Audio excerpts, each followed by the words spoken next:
Godzilla has defeated the Mutos, Ghidorah, and Kong, along with dozens of other monsters over the decades. But could he take on this new breed of monster? One that might just be another member of the Gojira genus of titans. Titanicus, a new monster created by Titanic Creations for a kick-ass lineup of new kaiju figures. Side by side, Godzilla clearly stands out as the larger specimen. Titanicus comes in at just under 200 feet tall or 60 meters in height, a size similar to some classic Gojiras, but not quite so much with the MonsterVerse's King of the Monsters. However, when it comes to the overall mass of this kaiju, it's just a small fraction less than Godzilla, coming in at a staggering 80,000 tons in weight.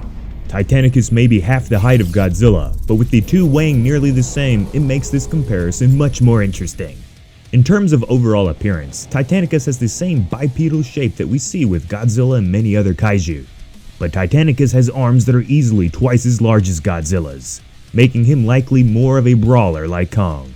Titanicus even shares similar, although unique in their own way, dorsal spines that extend down the creature's neck and back.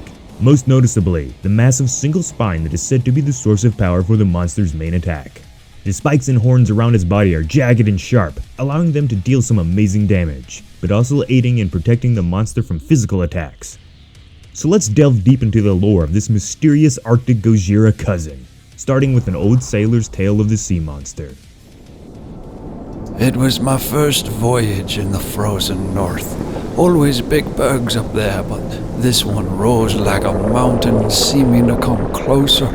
The water began to freeze, and then we saw it. It was a sea monster or demon. His eyes were pure white, like he had ice for a soul, and the spikes on his back and arms were that evil soul escaping. His roar made an eruption so cold I'll never feel warm again. Some of my mates died before they could scream. Others were half frozen, legs and arms breaking right off, and the rest just shattered. I was knocked from the ship onto a piece of wreckage as the creature shredded our vessel. I was the only survivor that day, and I've never gone back to the sea since. This was not the only attack that Titanicus had on mankind. Its name alone comes from the legendary story of the ship that couldn't sink, the Titanic.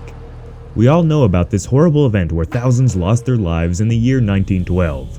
In this fictional world, Titanicus was the cause for the ship's demise. We don't know why exactly this monster started to attack mankind, but experts who have been studying the kaiju predict that this creature was once a super weapon for the lost civilization of Atlantis. An advanced group of people that at one time became so powerful they attempted to use mind control to use the monsters for their own plans.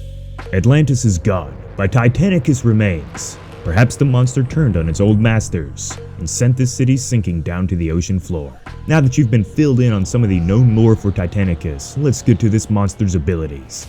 Its most powerful attack is the ghost of Godzilla's atomic blast, but instead of being atomic fire, the energy that spews from this potential Gojira species member is more akin to liquid nitrogen, just insanely more devastating. This attack froze the Titanic completely in half, causing the ship to simply snap in two and head to the ocean floor. To do something like that, freezing an entire ship in seconds, the blast would have had to be colder than what is possible in our current understanding of things. Absolute zero is roughly negative 459 degrees Fahrenheit. It's theorized that Titanicus's blast is at least that or somehow even colder. Just like Godzilla, this beam attack seems to be his primary and mostly only attack beyond his own physical body.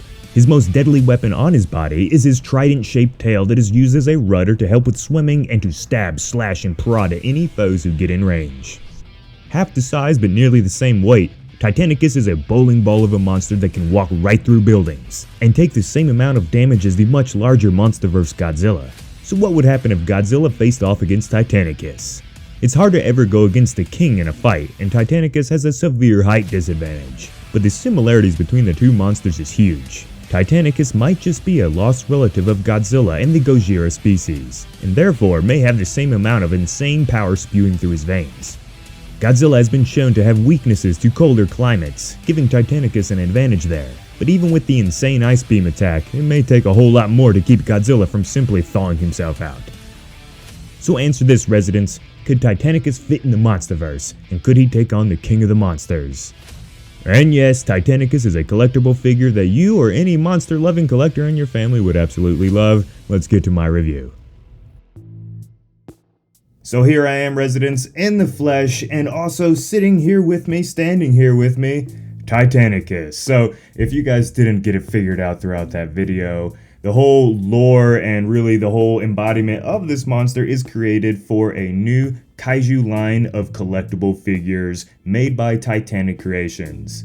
Over the past month or so, we've had a few little trailers on the channel, so maybe you've seen that. But right now, specifically, this figure is for sale, so follow the link down below to be able to get some special quick access to it and say you came from Dangerville. If you're into collecting Kaiju figures, Titanicus here is something I really want to recommend this holiday season for either yourself or that Kaiju lover in your family. So I already took him out of the box. Sorry, I couldn't wait that long. I wanted to see what he looked like, but here is the box for Titanicus if you go and order this bad boy. Hopefully you can see all that right now.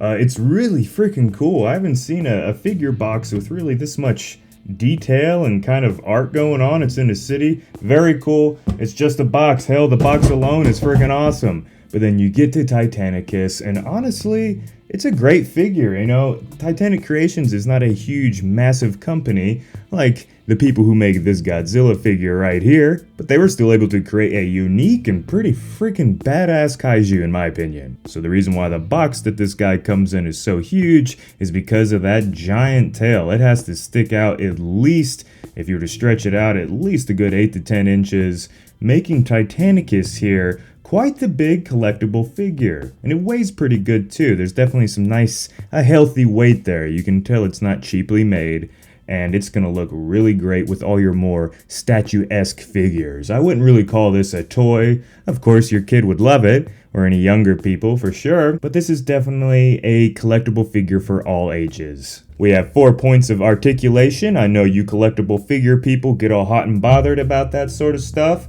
and I think it's cool. I mean, heck, you can do any sort of pose you kind of want to do here, and that's just a basic sort of movement that I think is good enough. It's not the crazy dynamic movement that we see with some other figures, you know, where the tail can, look at that wiggle, look at that wiggle. But that being said, still a fantastic, well-made figure that moves enough, I think. So the gray and white colors here are pretty unique. I can't quite think of another Kaiju that does that sort of color scheme. Kind of fits with his whole Arctic sort of background, and I like that. And well, you can see how he does kind of resemble Godzilla, and that's not necessarily a bad thing. Godzilla is the king of the monsters for a reason, and if he inspires and influences other epic Kaiju, I'm okay with that. Now this figure may go and poke your eye out, I'm not gonna lie. It's got a lot of spiky, pointy little sharp points here with all his dorsal plates, or spikes, or horns I guess you could say. And they seem pretty sturdy. They don't seem like they're gonna break too much. I wouldn't go around bending them or throwing them. Another reason maybe not perfect for younger kids that will, you know, will be like just throwing it around for no good reason and all that. But it seems like it's not gonna break unless you do something stupid. And that's pretty good considering these are all really kind of thin little spikes and all that. And look at that tail. That is a really sweet trident tail. That may just be my favorite part about this design. While it's probably going to go and get him stuck a lot of the time, I could see this really getting him in some silly situations. Just, you know, in terms of non-reality, that's an epic weapon, and that would cause a lot of damage stabbing into anything. So when you go ahead and buy your own Titanicus figure, it also comes with its special little own prequel story here about how Titanicus was the true cause of how the Titanic sunk. Well, we know that's not the case in real life, but we don't know that. But in all truth, it's a cool take on using a real-life history event and adding it into this monster lore.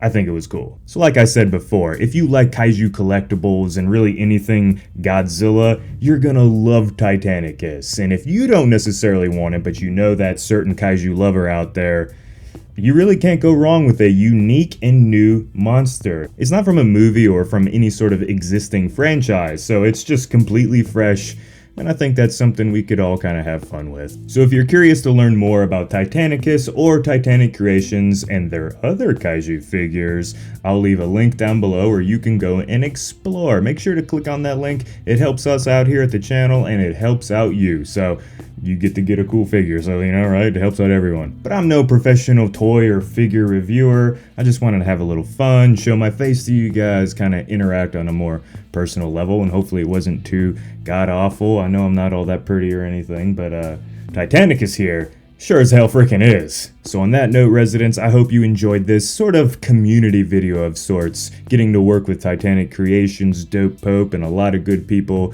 on this figure project. It's been a real good time, and so if you want to help support the kaiju community, please go ahead and check out their website and subscribe to the channel, because we're going to do videos like this on the whole entire Titanic Creations lineup of kaiju. And stick with us here over the next year or so, because us, along with Kaiju News Outlet, Goji Center, Dope Pope, the good people at Titanic Creations, and maybe more, are actually working on a secret little project for you all right now. It's supposed to be coming out hopefully early next year, and we're excited to kind of get to that. So thank you all. I hope you have a good day, a good November, wherever you're at in this beautiful world. Go outside, be happy, and I will see you in the next one.